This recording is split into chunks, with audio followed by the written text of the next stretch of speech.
Today, Kamala Harris inches closer to the nomination as she locks up enough delegates. And the internet says she is brat, and her campaign are there for it. Plus, police tried to plug a security gap ahead of the Paris Olympics. It's Tuesday, July 23rd. This is Reuters World News, bringing you everything you need to know from the front lines in 10 minutes every weekday. I'm Tara Oakes in Liverpool.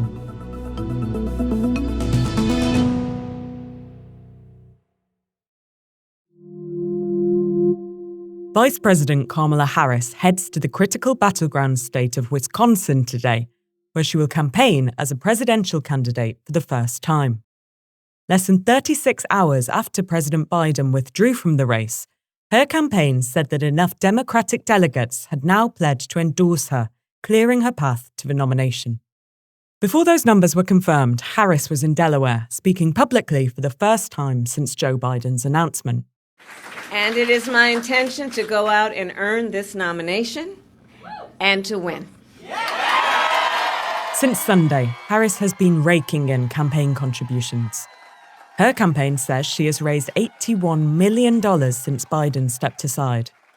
That's nearly as much as the $95 million that the Biden campaign had in the bank at the end of June. I, together with you, will do everything in my power to unite our Democratic Party, to unite our nation. So in the next 106 days, we have work to do. We have doors to knock on. We have people to talk to, we have phone calls to make, and we have an election to win. Her speech in Delaware wasn't far from where Joe Biden is recovering from COVID, and he called into the campaign event, sounding hoarse but appreciative of his vice president. I knew you were still there. You're not going anywhere, Joe. I'm watching you, kid. I'm watching you, kid. I love you. I love you, Joe. Harris said she would proudly put her record up against Donald Trump's. His campaign responded by calling Harris incompetent and more liberal than Joe Biden. It is my firm belief, Director Cheadle, that you should resign. Some rare bipartisan consensus in Congress. Lawmakers in both parties grilling Secret Service Director Kimberly Cheadle over the agency's failure to prevent a 20-year-old with an AR-15-style rifle from firing on a former president. The assassination attempt of former President Donald Trump on July 13th is the most significant operational failure of the Secret Service in decades. Cheadle owned up to the failure, though rebuffed calls to resign. Israel has sent tanks back into the Khan Yunis area after ordering evacuations of some districts it says have been used for attacks by militants. At least 70 Palestinians were killed, according to Gaza medics. Israeli Prime Minister Benjamin Netanyahu is now due to meet President Joe Biden at the White House on Thursday. Netanyahu is set to address a joint session of Congress on Wednesday.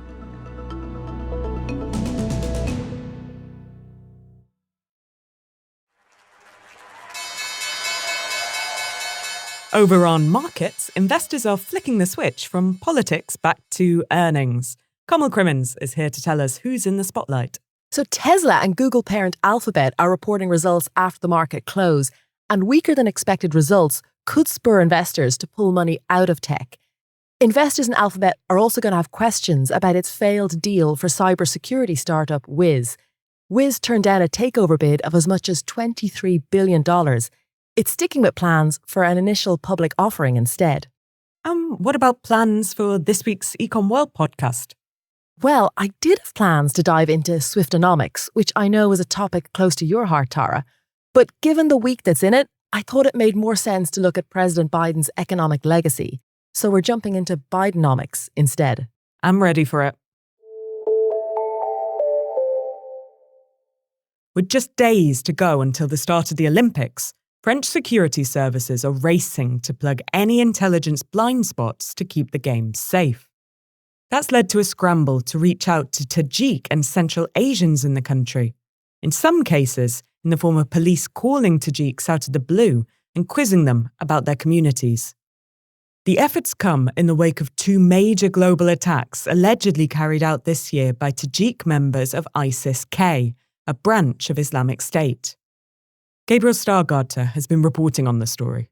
So Tajikistan has a massive diaspora community of economic migrants scattered across predominantly Russia, but in other parts of Central Asia and also in Europe. And often these men, poor, young, disaffected, isolated, working in small immigrant communities with low-paid jobs. And they've proven a very attractive recruiting pool for ISIS-K. So what are French security services hoping to achieve by these efforts at this point? I think the French security services have traditionally viewed terrorism through the lens of North Africa, perhaps West Africa, the Sahel, and of course, the Middle East. And I think that this Central Asian terror threat is a relatively new phenomenon for them. Maybe perhaps one that they've been caught slightly off guard by. Certainly some of the people we spoke with suggested that they're playing catch up. But some people have suggested it's counterproductive, right? I think there are no good ways to go about protecting your country from rogue militant threats. However, some people we spoke to, counterintelligence experts, counterterrorism experts, say that this concept of shaking down a diaspora community or sort of applying pressure on them can be counterproductive in the sense that it helps to sort of marginalize people who are already living on the fringe of society and kind of make them scared to come forward. It's not easy these days keeping up with the breakneck speed of developments surrounding the US election. And for those of us who are extremely online, part of that is keeping up with the memes. With a new Democratic frontrunner in Kamala Harris, that means getting acquainted with a whole new set of esoteric references. Gone are the days of Dark Brandon. Now, it's all about the coconut tree. Reporter Stephanie Kelly spoke to my colleague Jonah Green to decode it all. Give us some of these key memes that we should know about so we don't embarrass ourselves in front of our younger colleagues when they come up.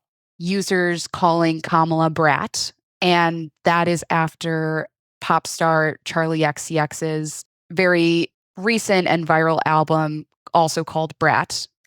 And Brat, the singer, has explained via a recent TikTok, refers to, quote, that girl who is a little messy and likes to party and like maybe says some like dumb things sometimes, who like feels herself, but then also like maybe has a breakdown. And social media users have taken this new viral album and really used it to show their support for Harris, calling her Brat and stitching videos together, video edits of her being goofy, dancing, walking, deplaning off of Air Force Two to show that they support her and like her. Coconut tree, please explain. That stems from a 2023 event that Kamala did a speech for. It was a White House event. And in that speech, there's a part where Harris is quoting her mother, actually. And she starts off and says, You think you just fell out of a coconut tree? You exist in the context of all in which you live and what came before you. Over the past months, we've been seeing social media users taking that clip and stitching it to use in their own videos, either by lip syncing over it or using it as a sound as a backdrop to their videos. And it's actually been co-opted by a lot of Harris supporters online who have now taken to flagging their support for Harris via a coconut emoji and a palm tree emoji.